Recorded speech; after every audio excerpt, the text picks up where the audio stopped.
ଭାରତର star batsman Rohit Sharma ଦକ୍ଷିଣ Africa ବିପକ୍ଷ ପ୍ରଥମ ଦିନିକିଆ ମ୍ୟାଚ୍ରେ ଏକ ବଡ଼ ବିଶ୍ୱ ରେକର୍ଡ ନିଜ ନାମରେ କରିଛନ୍ତି। ସେ ଦିନିକିଆ କ୍ରିକେଟରେ ସର୍ବାଧିକ ଛକା ମାରିବାରେ ପାକିସ୍ତାନର ପୂର୍ବତନ ଖେଳାଳି ସହିଦ ଆଫ୍ରିଦିଙ୍କ ରେକର୍ଡ ଭାଙ୍ଗିଛନ୍ତି। ଏହି ମ୍ୟାଚ୍ ପୂର୍ବରୁ ରୋହିତଙ୍କୁ ରେକର୍ଡ ଭାଙ୍ଗିବା ପାଇଁ ମାତ୍ର 3ଟି ଛକାର ଆବଶ୍ୟକତା ଥିଲା।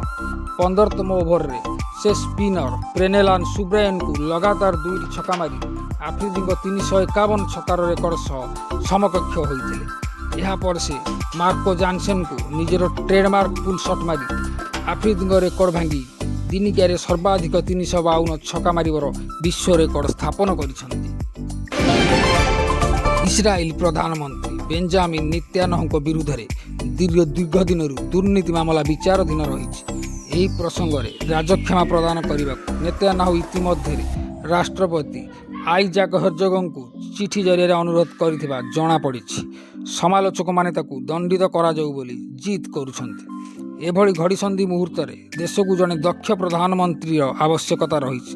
ତେଣୁ ରାଜକ୍ଷମା ପ୍ରଦାନ କରାଗଲେ ସେ ଏହି ବିବାଦର ପରିସମାପ୍ତି ଘଟିବ ଏବଂ ଦେଶର ଆଭ୍ୟନ୍ତରୀଣ ଶକ୍ତି ସୁଦୃଢ଼ ହୋଇପାରିବ ବୋଲି ନେତାନ୍ୟାହୁ ଯୁକ୍ତି ଦର୍ଶାଇଛନ୍ତି। ଦୁନିଆର ସବୁଠାରୁ ଧନୀ ବ୍ୟକ୍ତି ତଥା ଟେସ୍ଲା ଏବଂ ସ୍ପେସ୍ ଏକ୍ସର ମୁଖ୍ୟ ଏଲନ୍ ମସ୍କ କହିଛନ୍ତି ଯେ ଦକ୍ଷ ଭାରତୀୟଙ୍କୁ ନିଯୁକ୍ତି ଦେଇ ଆମେରିକା ବହୁତ ଲାଭବାନ ହୋଇଛି। ସେ H-1B ଭିସା ଏବଂ ପ୍ରବାସନକୁ ନେଇ ଚାଲିଥିବା ବିବାଦ ଉପରେ ଏହି ମନ୍ତବ୍ୟ ଦେଇଛନ୍ତି।